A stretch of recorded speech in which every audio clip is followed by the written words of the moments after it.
Hello everyone. I would like to welcome you to our webinar today, which is entitled Working Efficiently with Analyzer. So first of all, let me introduce the webinar team for today.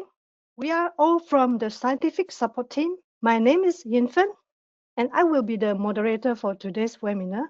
My colleague Michael will be assisting me with the moderation. And our presenter today is Melver. So before starting the talk, let me briefly introduce our presenter.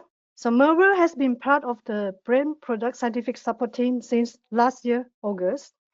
In her role, she assists BrainVision Analyzer users with their data analysis, drawing from a strong background in psychology and neuroscience. During her PhD, she focused on investigating the electrophysiological correlates of human sleep and memory processes using EEG.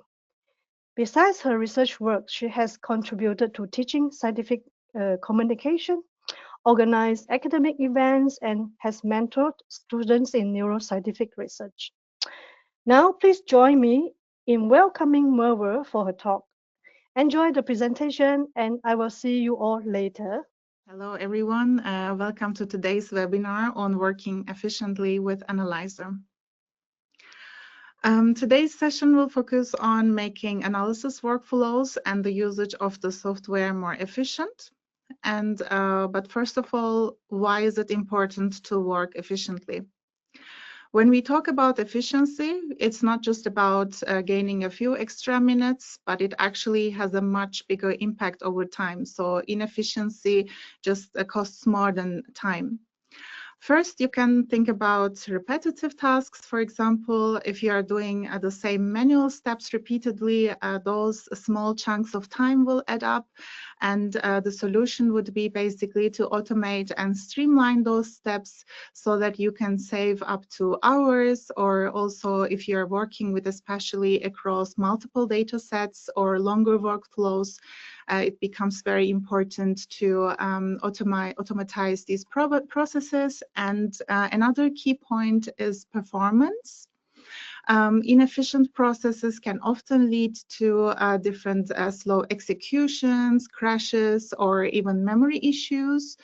And if you optimize your workflows, that will help you with running everything more smoothly and reliably.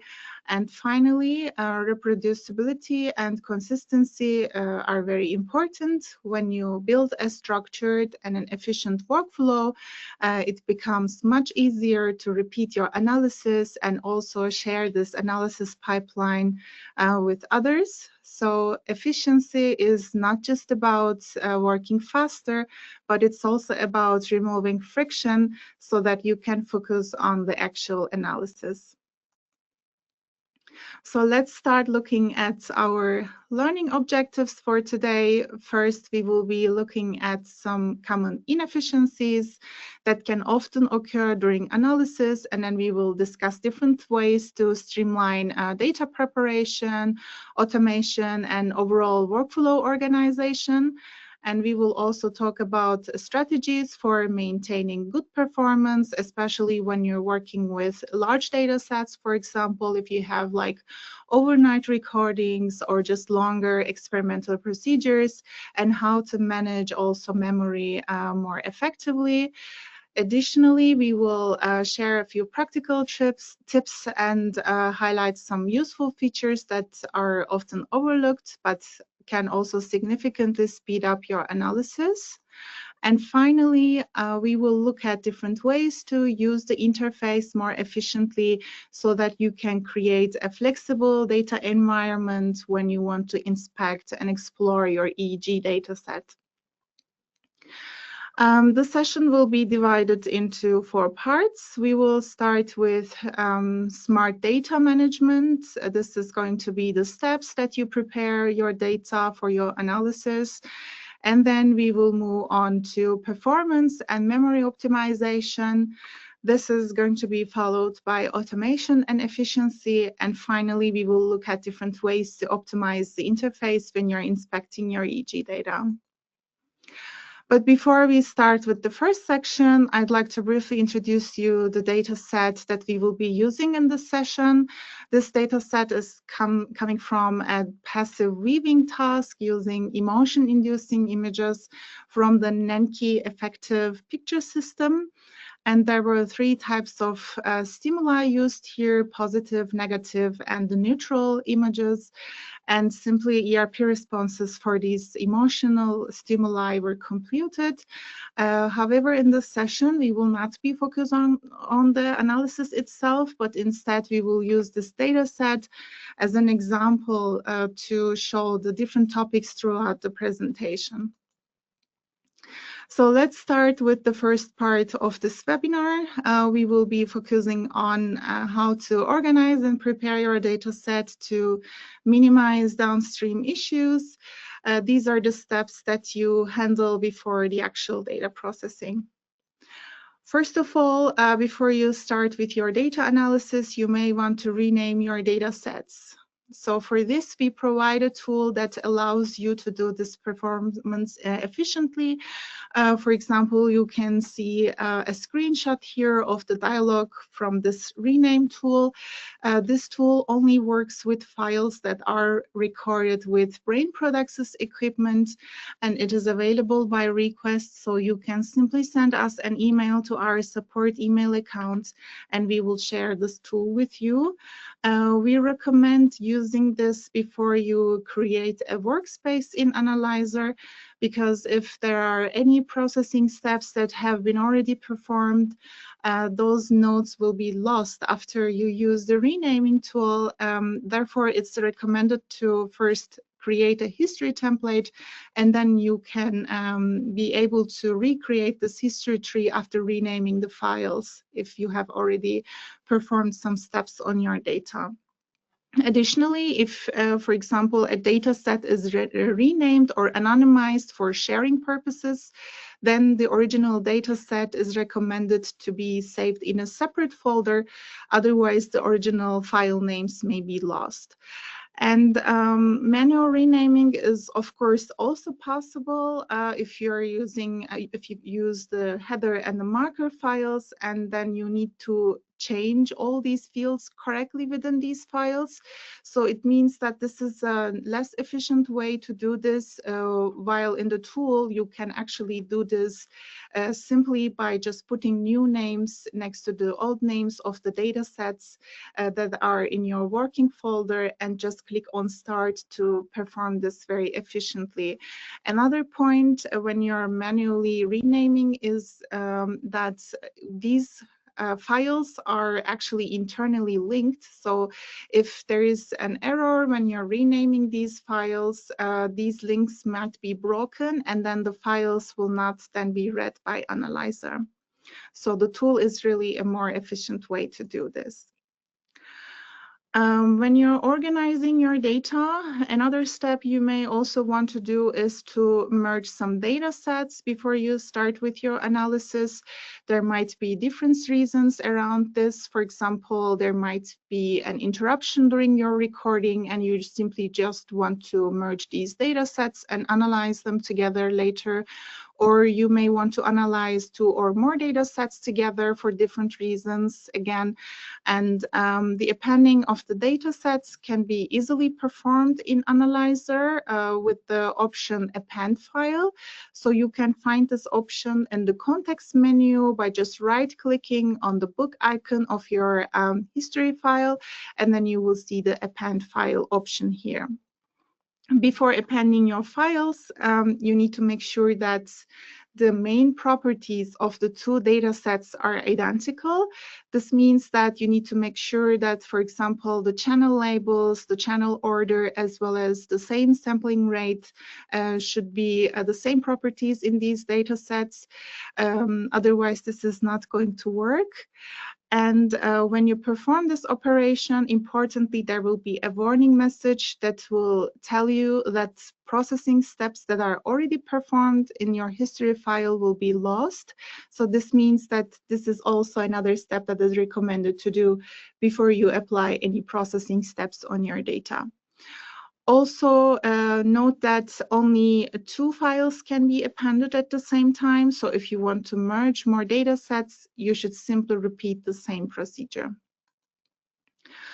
After merging your data sets, it's important to be aware that there will be a data discontinuity at the point where the files are appended with each other. So this point is indicated with a new segment marker. You can see it in a green vertical line in your navigation bar on your analyzer window.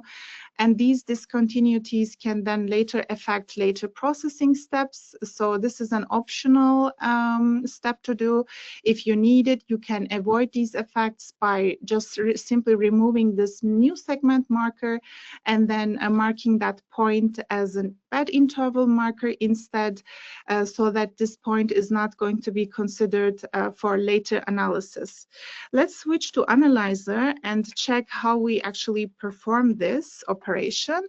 For example, now I have here in my Analyzer my workspace with some data sets from the one that I just mentioned on emotion data, and also sleep data for my demonstration purposes today.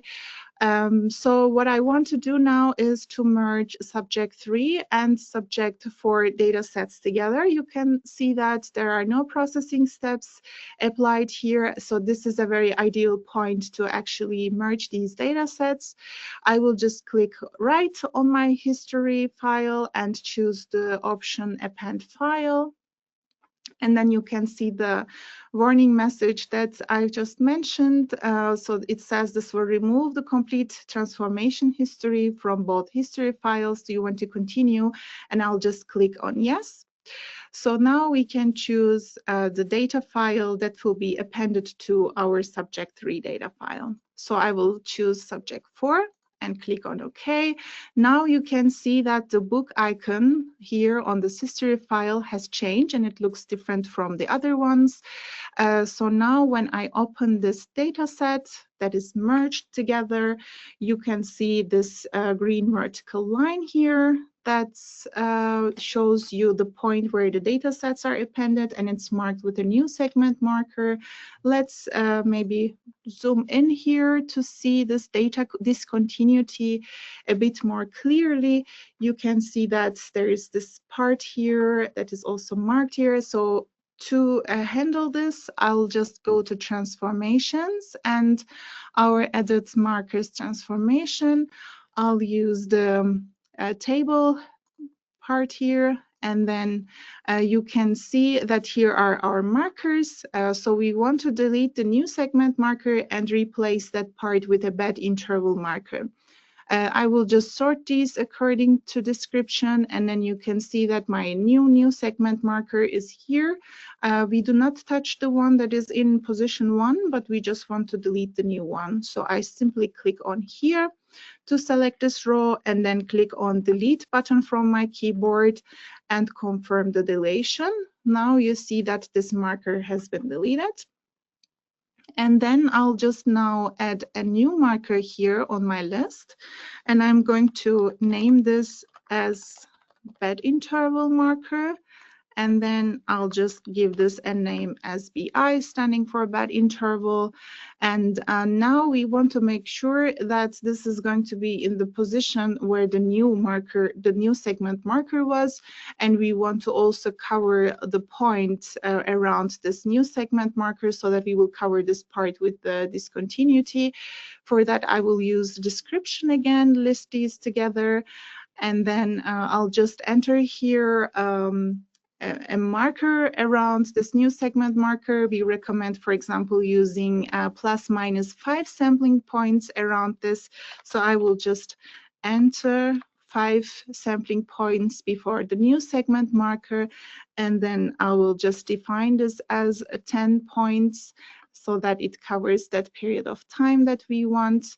And I click on finish. Now you can see that this is replaced with this bad interval marker in pink, and you can also zoom in again and see that this is the point again that we have covered for this, and this point is then not going to be considered for later analysis. As I said, this is an optional step, so only if you need this and this part is relevant for your analysis. All right, so now let's go back to the presentation and continue with the steps that we can do for preparing our data sets. You can, for example, also want to import your markers from an external file. For example, if you have recorded data using a different software, for this you can use the import markers transformation in Analyzer. And these will import your markers from the external marker files. And you need to be also cautious that the file structure should fit in Analyzer. For this, you can see an example of a marker file structure here with the necessary columns and the variables. And then these files should actually have this structure, for example, with the delimited with commas and spaces. And then the position column should always be in data points in Analyzer and not in time points. For example, if you have data sets externally that are actually in time points but not in data points, you can easily also perform this conversion to create the Analyzer structure. So the data point index here can be calculated, but also you need to make use of take care of the sampling interval into account. So the data point can be calculated by dividing the time point in milliseconds by the sampling interval and then rounding this to the nearest integer, and then you can add a +1 because this +1 is required since the indexing in Analyzer starts at 1 rather than 0. So this is the formula that you can use to perform this conversion. Let's say you have also imported your markers, and then another optional step that you can do during your data preparation is importing electrode coordinates from an external file, especially if they're not already available in the BrainVision file format. So for this, we have a solution called Read Coordinates, which supports both Cartesian and polar coordinates from the external text files and then converts them into Analyzer compatible spherical coordinates. And this is part of our Analyzer solution package, which can be downloaded from our website. And this solution uses a configuration file that is called read coordinates. This is going to basically define how the coordinates are located, read, and also be imported. And when the solution runs, it's going to automatically search for this configuration file in your workspace's raw files or in Analyzer's work files folder. So if no file is found, then a default file will be created, and you can then modify the parameters in this file before you run the solution again. After importing your coordinates, you can also validate these channel positions using the topographic interpolation.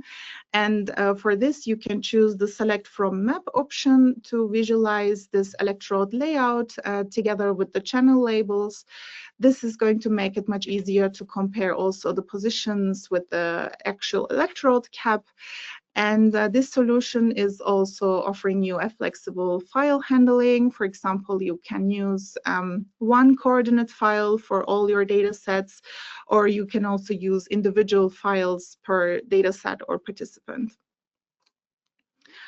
All right, so let's move on to the second part of our webinar today, which is going to focus on considerations to optimize the memory usage and performance. Different factors can lead to memory problems in Analyzer. First, the nodes that were deleted may remain in memory still. And second, the overall amount of data being processed can also affect memory usage. For example, if you have a lot of number of participants or a higher sampling rate in your data set.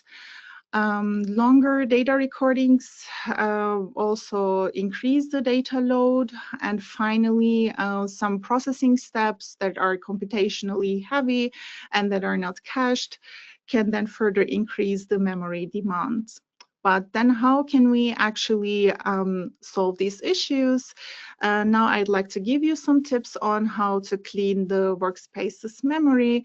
For example, I just mentioned that the deleted nodes are going to be kept in memory, but this is actually an advantage as well, because then you can recreate these nodes if you need it. But of course, this comes with the cost of the memory usage. So to free up memory space, you can purge the deleted nodes and compress the history files. You can perform this with the right click again on the history file and choosing the option purge all deleted nodes. And if you don't want to do this manually in each step, and let's say if you have a lot of files with many history files, and also a lot of data has been reprocessed or deleted, then you can make use of the macro purge compress, and you can automatize this across all your history files in the workspace. And this is recommended to, for example, be run from time to time, and this can be also sent by request, similar to a renaming tool. So you can just send us an email if you'd like to use this when you're working with your data. Another way to save memory is to reduce the memory consumption of individual history files. For large history trees, for example, if you enable data caching at certain stages, this can improve performance and also lower internal memory usage. So caching basically means it stores an additional copy of the data on the hard disk within your history folder. This uses a bit more disk space, but then it reduces analyzers' need to recompute the transformations on the fly. And there are certain places that you can enable caching. For example, you can enable this during filtering transformation. In the filters dialog, you can see that there is this option, store data in cache file. And this is more to do with filtering, actually. This helps prevent filter transient artifacts and ensures that your selected cutoffs are applied correctly. So this is generally a recommended step, and it's actually by default implemented there. And another section that you can use this is during segmentation. So especially if you're working with data with many conditions or complex structures, for example, you can here use this option that is recommended, cache data to a permanent file. And this is the preferred choice for the segmentation part. Another step that you can use data cache option is during wavelets. The wavelet data has additional dimensions beyond sampling, length, and channels. For example, it has layers, so this results in increased data size and also the memory usage together. So you can make use of data cache transformation with the option store in persistent cache file or the temporary cache file. Again, the preferred and recommended option here is to store in persistent cache file. You can apply this before you go on with your wavelets. Further examples to include caching are also, e.g., fMRI-related processing steps. For example, MR correction and the CB correction in Analyzer also comes with the caching options integrated in them, so you can make use of these as well during your, e.g., fMRI analysis. Another way to reduce the memory usage is to limit the number of open history files and nodes in your workspace. If you have large history trees and many open files, this can significantly increase memory consumption. So it's a good practice to close these files that are currently not needed, together with also their visualizations of that node data, for example. And if you're working with multiple groups of participants, you can also split the workspace by group to reduce this number of history files that are loaded at once. So for group comparisons later on, what's also recommended is that you can take the ground averages from each workspace and collect them into a separate workspace. This can also help with saving memory resources. Another useful but also often underused feature is running multiple instances of Analyzer at the same time. So you can launch Analyzer with this command line parameter here, for example, and run separate instances in parallel. This can be especially helpful, for example, when analyzing different participant groups simultaneously. So these are different ways to save memory resources when you're working with Analyzer. Let's now move on to the third part that focuses on automation and efficiency when you're working with Analyzer and structuring your analysis pipelines. Let's start with how to construct our history tree.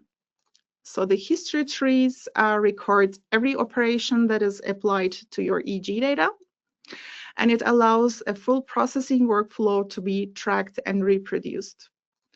You can define a sequence of processing steps and then apply them to all data sets using history templates. This is going to allow also batch processing of multiple data sets with the same pipeline. To automate processing, this first step would be to fully analyze one participant and define a complete sequence of processing steps. And then these steps can be saved as a history template in Analyzer, and then the template can be applied to the remaining data sets using Apply to History Files option. I'll show this in a bit in Analyzer, how to do that. And this way, a same processing pipeline can be executed automatically across all participants or multiple participants that you'd like to apply for. For group level analysis, the workflow would continue by computing individual averages within each workspace, and then you can create a ground average for that workspace, for example, and collect them again all together in a new workspace, all these ground averages from different workspaces. And then you can use these, for example, to compare and overlay your results. So this is another useful way to automatize these process. So now actually, before we continue with the next steps, let's switch to Analyzer again. I'd like to show you, so I'll just close these history nodes that we are not using to work more efficiently. And then let's say we first want to create a history template. I'll now expand the processing steps that have been applied to this data set, subject 1, and I'd like to show you how to create a history template. So we will go to the History Template tab in Analyzer and click on New. So now let's say we would like to create a history template using the whole pipeline and then apply it to other data sets. So I'll simply start with the raw data node and drag this into a root file here, and then you can see that now the history tree is here under the root. And then I'll just click on Save to click this history template. Let's say we will name it as ERP template. Okay, and then I'll just click on Yes. And then when we want to apply the same history template to different data sets, we simply click on Apply to History Files. And now you will see here the option to select your history template. You can browse from your computer, but you will see that the last one that we created is actually already there. So I'll just use that one. And then you can see here the options, the available files that you can apply this history template to. So let's say we just want to choose one of these and add here. And then you can do this to the selected ones, or you can just add all at the same time. Then there is this other option that might be an important option actually. This is intended to prevent the automatic processing from being interrupted when Analyzer is running this transformation, running this application of the history templates to other history files. So this is checked by default. Of course, you can change this, but this is very useful, especially if you're, for example, running this over many data sets and overnight, and then you don't want this process to be interrupted. So then you would just choose this option. At the end, it will just create a log file that shows all the ones that are applied, and also it will show the ones that had an error during this process. Let's say if one of them had maybe a different sampling rate and so on, then this is going to be interrupted, but then the process will actually continue and you will see it at the end in your log file. So I'll just now cancel this for now. And I actually now want to show you, talk to you a little bit more about how to efficiently form these history trees. For example, in this history tree, you can see that this general pre-processing steps that can be applied on continuous data are listed first. All these linear steps, for example, changing the sampling rate or taking an average reference, filtering the data. So overall, the general steps that you would usually perform on your EEG data.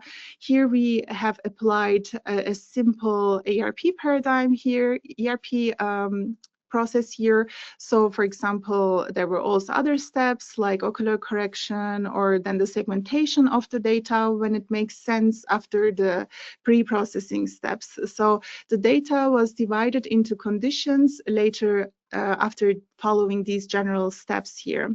And these conditions are the ones that I mentioned earlier in this data set, for example, negative, neutral, and the positive images. And then let's now look at the subject to pipeline. Now you can see here that the difference between this history tree and this history tree is when it is divided into different conditions. For example, in this data, in this history file, the segmentation was applied much earlier. And this means that all these steps of pre-processing were applied repeatedly. And this is something that we actually want to avoid, because this is going to cause duplicated pre-processing, harder automation, and also there will be much larger history trees compared to, for example, this one here you can see. And also there will be a higher computation cost, and this is going to be more error prone if the pipeline changes, for example. So compared to this one, you can see that in this one, this is nicely, effectively formed. So this is another point that you can be cautious about when you're forming your history trees. All right, now let's go back to our presentation to continue with the topic of how do we efficiently form our history trees, especially if you're working with large number of data sets. When you're dealing with big workspaces, you can use also this trick of using shortcuts for raw EEG files. Analyzer can work with the shortcuts to raw EEG files and treat them exactly like the original files. So this means that you can create a workspace that includes data sets that are stored in different folders, and you can simply do this by placing shortcuts to those files in your workspace's raw data folder. So the same raw data file can then be used in multiple workspaces without needing to copy it. And this is going to help streamline the workflow and save time. especially when you batch process these data sets. It will also reduce the storage requirements. No data duplication will be necessary, since the large raw files can still remain in their original location. Like if you're using, for example, sleep data sets, overnight recordings, these can be very useful to use the shortcuts instead. So that the large raw files also can remain in your external storage. Right. Now let's start with optimizing the interface. So using the interface more efficiently for faster navigation when you're using Analyzer and your data inspection of EG. But before we start inspecting the data itself in Analyzer, I'd like to illustrate a few keyboard shortcuts that make navigating in Analyzer much faster for you. For example, you can make use of left and right arrow buttons here to move between previous and the next interval. You can then also use page up and down for a preceding and the next channel group, so moving between them. And then you can use the combination of these arrows and the control for same purposes, but this time with the increase and decrease of scaling when you're using up and down. And then when you're applying these in transient views, then you would simply add the shift button to this combination. Another keyboard shortcut that you can use when you're inspecting your data in Analyzer is to zoom in and out. You can use plus and minus keyboard buttons, and then you can also with the combination of control, then you can also combine this with the shift button if you are doing this when you're viewing the transient views. Right. So Analyzer offers many flexible visualization tools when you're working with your EG data. During the exploration, there are different features that you can use. For example, marker navigation or highlighting different channel groups, scaling of your data. Also using different transient views can really help you inspect your data and get an overview of your data set before you move on with your data analysis, or already when you apply the data as well. So now let's have a look at this in Analyzer. I will again close these ones that we don't need. And for this, I will actually start with the raw data this time, and I'll close my camera so that you can see the Analyzer window a bit better. So now we will start with marker navigation. Let's say you want to inspect your data set and you want to see what happens after your markers or around your markers, for example. For that, you can go to add-ins and marker navigation. From this window that appears here on the top, you can choose the type of the marker that you would like to inspect. Let's say I'd like to look at my stimulus marker that represents the marker S1, and then I would just click on here, and you will see that as you move in this window, you will see that only occurrences of S1 marker will appear. You can then, let's say, inspect another one. Let's say I want to continue with S2. So this is working very nicely. And this is also useful, for example, if you're working with your sleep data set and you have performed some sleep staging, then similar to markers, these stages will be available here on this list, and then you can simply move on in your data set. Since the sleep data will be quite a big data set usually, you will then easily perform this using the marker navigation. All right, let's close this now and move on to channel highlighting. For example, you may want to just focus on certain channels for your data inspection. you can then, for example, click on certain channels that you're interested in, and then if you just double click on these, you will see that in your analyzer window, you only see these channels that you have selected now. And this is not going to perform any deletion in your data. So this is not the removal of the channels, but this is only for the visualization purposes. You can, of course, always go back to the main window. For example, you can double click on one of the channels, and this will then bring back you to the main window.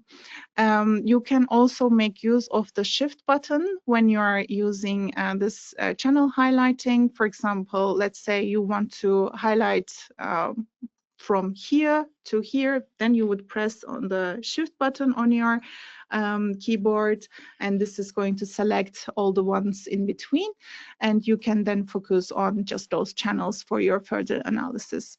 So this is very useful when you are only focusing on, let's say, certain channels for your later analysis or just for observing your data set. And once you have selected your channels that you want to focus on, the next thing you may want to is to adjust this display time window. By default, in Analyzer, this time window is set to 10 seconds. However, if you're, for example, interested in looking at a bigger time window, like, for example, I want to look at 20 seconds, you can just apply it here, change it also automatically here, depending on your needs. And then, for example, this can be especially useful when you're inspecting your sleep data. I will now just expand the sleep data set that I have here, that I have prepared already in advance. So this is the sleep data set. Let's say I want to look at the sleep data in 30 seconds, which is the usual common practice in sleep data when you're inspecting your data set. So you can just simply apply this here. And another option to actually make this a default, you can go to File and Preferences. Then from here, this default display time option, you can change this to 30 seconds, for example, and then just click OK, and then this is going to change this as the default displayed time window. So you can use both of these options depending on what you would like to perform in Analyzer. And the next thing I'd like to show is actually using transient views. For this, I will use my average tab. So average nodes, for example, let's say I'm interested in first 200 milliseconds here, and I want to inspect this data. For this, when you click with the mouse, when you select this section, you will see that there will be lots of options here that you can plot your data differently. For example, let's say I want to use the mapping view, and you will see that these topographies are plotted here. And then you can also add an additional view. For example, you can right-click again on the selected area, and you will see the transient view options here. Then let's say I also would like to add a 3D head view here, and you can freely move these windows, and you can also change these in the settings, and you will then be able to also, for example, move these around. If you're working with different screens, then you can move these to the other screen and just look at the plots there while you're performing still your analysis here in this window. Or if you want to bring them back, you can simply right-click and dock, and these are going to be available again on your Analyzer window. All right, now that we have looked at the transient views as well to inspect our data, I'd like to show another feature in Analyzer. For example, if you want to easily identify certain nodes, one feature that you can use is transformation colors. For this, you can go to Preferences and Transformation Colors tab. And for example, let's say I want to easily identify every time my average node. and then I want to change this into, let's say, this color. Okay, and you will see that now this is changed for all the average nodes in my workspace, and these nodes are now easily identifiable. This is especially useful if, for example, you want to identify your transformations and sections in large processing trees. And finally, when you're working with multiple projects or data sets, you can switch between your workspaces easily. For this, I want to show two options. You can always do this by clicking on Open and choosing another workspace that you want to work on. But actually, another simple trick that you can use is just simply using this analyzer icon, and you can choose from one of the workspaces that you have been recently working on. So these are the steps that are very useful when you're inspecting your data and workspaces. Let's go back to our presentation now, and I will make my camera available again as well. And let's now summarize what we have learned today.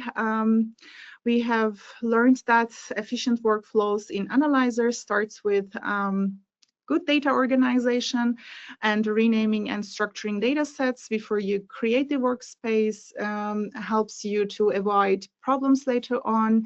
And we learned that it's important to correctly handle your markers, coordinates, and the discontinuities during the import.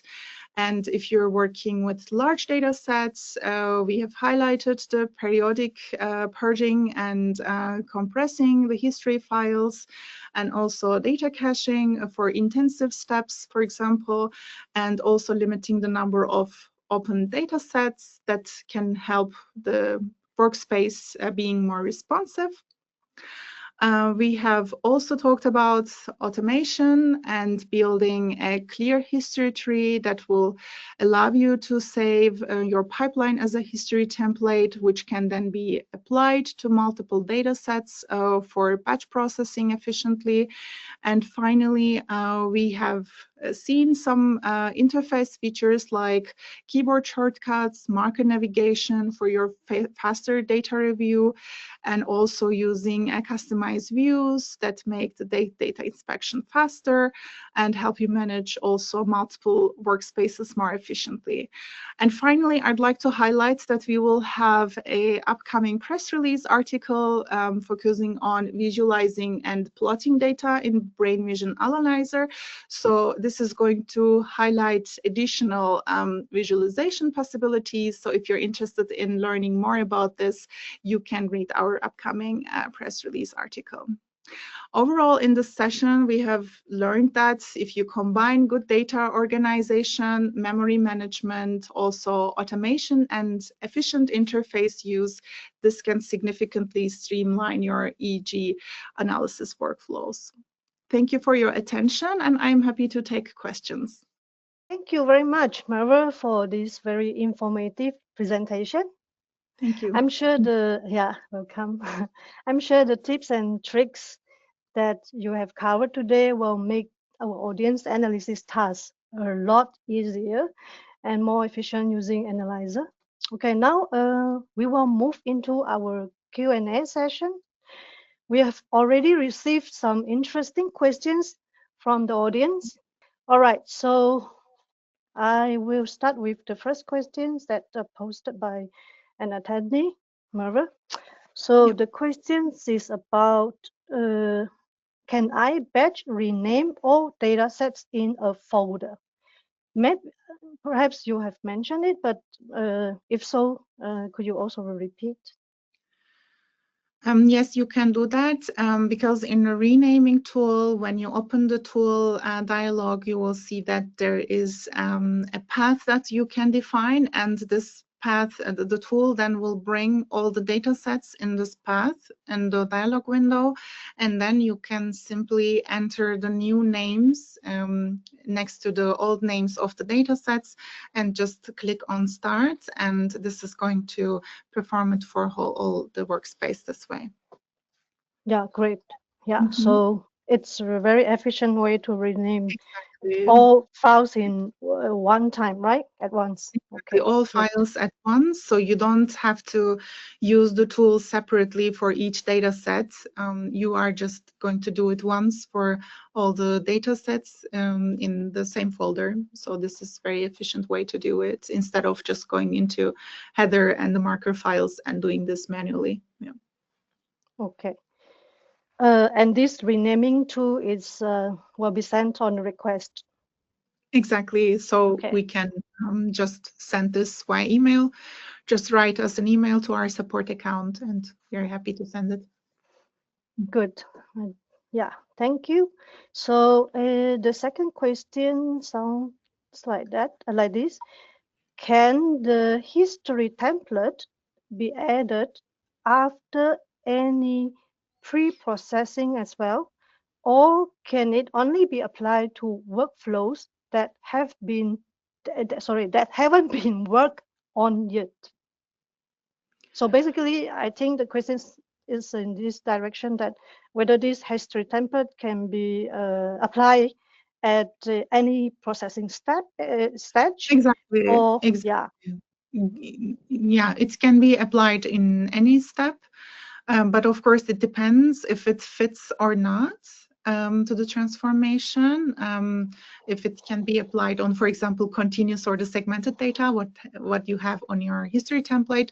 But as long as this fits, so we have talked about like different requirements for this, like as long as this fits, this is going to be possible to just apply it on any node that you're interested in, on any participant. Yeah. Mm-hmm. So we do have like the option, like either to apply on the raw data node, which is very beginning at Yes, the right. uh, very beginning on the original data, or specific nodes, Exactly. right? Good. So, Mm-hmm. Thank you for the answer. All right. So let's continue mhm. for the next question. So the next question is about data appending. So an attendee asks, how can I split the files after appending? Okay. So I have already showed how to append, but maybe I can also mention how to split. I will just open Analyzer maybe again, just to show one more thing. So you That's great. remember that you remember that we have appended this data set. So if we just right click and choose list appended files, we will see which ones we have merged. And let's say that you have actually done this accidentally and merged the ones that you didn't want to merge, and you want to just split them again. And this is possible. So you can just leave Analyzer, and you can go to the folder of your subject, the raw data file, and you can go to the history folder and delete the history file for the subject.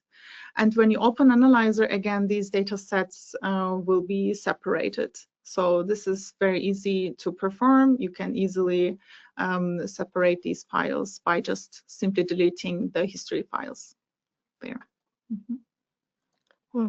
Thank you very much. The next question, let me see. Yes, the transient views that you showed just now Mhm. are very, very nice. I mean, an attendee appreciate it very much.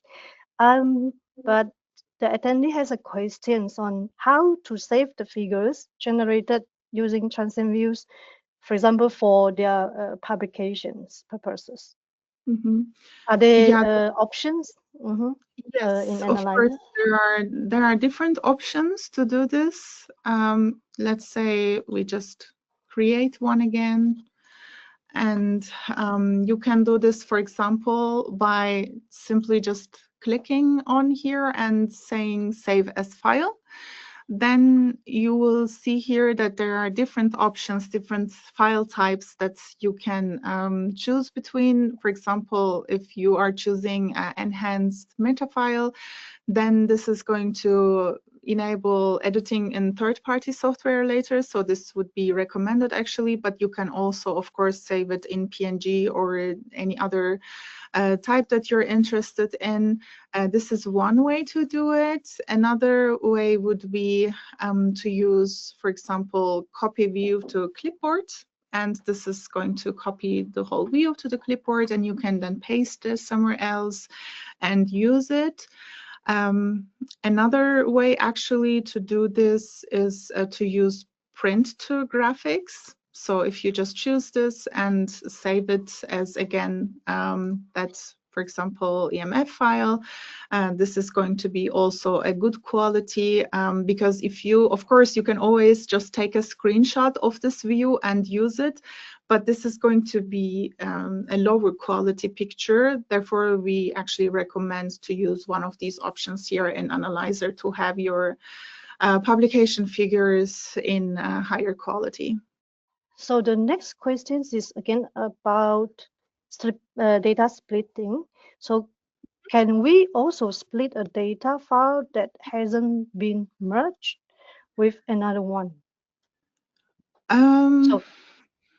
Yeah, for that, we can use, maybe instead of splitting, for example, I can think of splitting it within the data set. For example, if you want to put a new marker in your data set where you want to analyze it separately and then analyze your data according to that marker, for example, that's one way to handle it.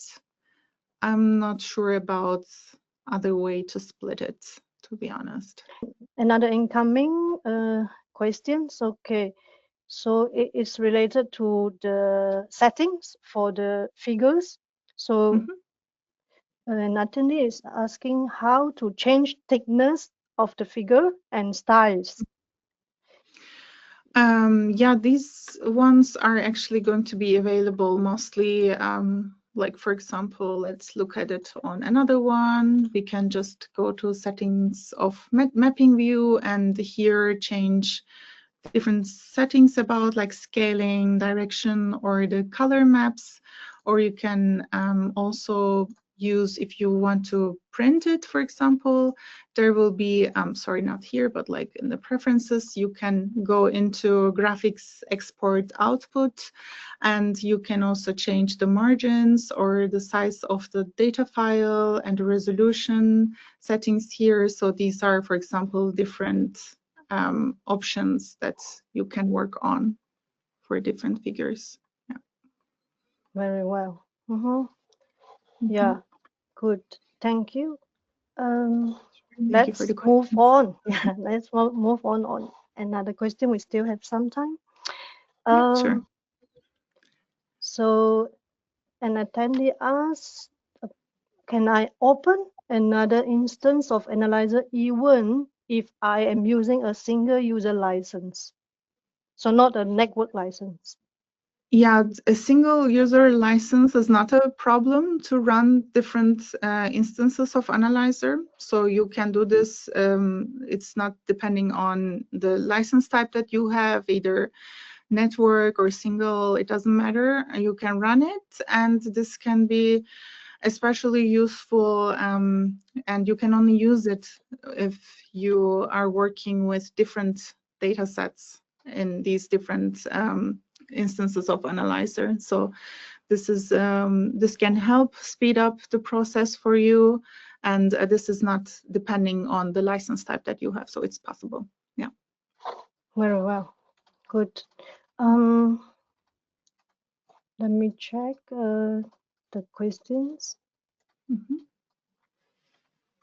Yeah, the next question is also about the graphics, the views. So how could I compare visually using the same scaling for different nodes? Let's maybe do something like this. For this one, you can, for example, use the overlay option in Analyzer. For example, now I opened the average negative node, and I can, let's say I want to compare average neutral and average negative. And what you can do simply is just drag and drop one of it to the another. And let's just maybe look at only one channel to make this more simple. You can see that by overlaying, you can easily compare this, and the scaling will be adjusted to the first one, so the one that you're putting the overlay on. And this way you can compare how these ERP responses, for example, here they go. And also you can do this by plotting these. Sorry, I just maybe, let's say I just want to mark these two. Sorry, I clicked wrong. Just these two, let's say. And there are here different options here to use different windows. For example, you can use tile vertical, and this is going to put these two next to each other. And then you can then arrange the scale yourself to, again, choose, like for example, here you can choose the scaling range, and also just to align these together and compare them next to each other. This is one way. Or maybe you can also just do these horizontally, just depending on the needs. And you can then just go back to the normal window again, clicking here. So these are two ways to, for example, compare these two nodes, overlaying, or also just putting them separately next to each other. The next question is about history template for batch processing. So an attendee asked, can I apply a save history template to data sets in another workspace? Also, is it possible to include a manual data inspection step between an history template? So I will start with the first one. Yes, you can apply the history tree to another workspace, but for that you need to make sure that the properties of the data sets are matching. For example, if the data set is segmented, you need to make sure that the baseline periods or the segmentation periods are the same, the matching. Otherwise, it won't be possible. And you also need to make sure that, for example, the sampling rate or other properties like channel name, numbers, names, that will match. So then you can easily perform this across workspaces. It's no issue. The other question was about automating this history template with the manual steps, right? Yeah. So it's related to if there is a manual data inspection, for example, perform raw data inspection of the data. Yeah. So yeah, for that you can create multiple history templates for one history template. Let's say, for example, how you can do this is create one history template until the step, the node that you will apply those manual steps. And then until that manual steps, the history tree is applied to all data sets. Then you perform it manually for each participant, basically, each data set. And then you can apply the remaining of the history tree with another template. And this is then going to be easily manageable to batch process. But of course, if there are manual processes in between, then this should be handled using separate history trees. All right, thank you very much. So the next question is about the transformation color that you showed just now. So the one of the attendees writing in said that the attendee is very appreciating this feature, and the customer is the attendee is just wondering if he or she switched to a different workspace while these beautiful colors lost. So this is this is such a nice feature that the attendees commented, and they want to use it from now on. Yeah, it's also one of my favorites, I have to say. And this is going to be kept across workspaces, and you don't have to apply this every time. But maybe another thing that I can mention here is when you change these transformation colors, you can also always go back to the default colors. For example, there's this option here that says reset all transformations to default, and then this will easily go back to not using these colors. But again, you can always change this, choose from different variations of colors, and this is going to easily make you identify certain nodes in your workspace. Yeah, but this is going to stay the same, basically, overall, the workspaces. Yeah. That's very nice. Yeah, good. Thank you. The next question is about file appending again. So the file append feature is very nice. So does it also work to combine data recorded from different systems or different amplifiers? Appending data from different systems is in general not very ideal, but it would be possible if the data properties match, like same as what we mentioned when you're appending data sets in Analyzer. The properties of the data sets, like the sampling rate or the channel names, numbers, they should basically match so that you can append these files, but it's not really ideal, let's say. Thank you very much. So now will be the last questions. So our lab has the opportunity to purchase a new powerful PC for data analysis. What do we need to consider regarding the technical specifications so we don't run into the mentioned issues? I think it's referring to the memory issues that you mentioned just now in the presentation. So Analyzer is a 32-bit application, so it means that it can only utilize up to 2 gigabytes working memory. So when you're working with Analyzer, you need to make sure that there is the space in your computer. And once you make sure that this is working, this memory is working, then it should be fine when it's running with Analyzer. But also what you can also do here, again, this option that I mentioned in my presentation, purging these deleted nodes, macro purge deleted nodes, for example, it's purge compress that can be used from time to time to prevent these memory issues to occur, basically. And then this would help with this process as well. Thank you very much. So thank you again. So we are going to wrap up the Q&A session now. Thanks for all the great questions. All right, so if you have any questions about the content of this webinar or other topics around Analyzer, please contact us via support@brainproducts.com. And the video of the webinar today will be uploaded to our YouTube channel. You can rewatch this and past webinars at your time of convenience. And before we close, we would like to announce an in-person Analyzer workshop that will be taking place in Rome this coming May. You can learn more about the workshop by scanning the QR code provided here on the slide. If the event interests you, we warmly invite you to sign up.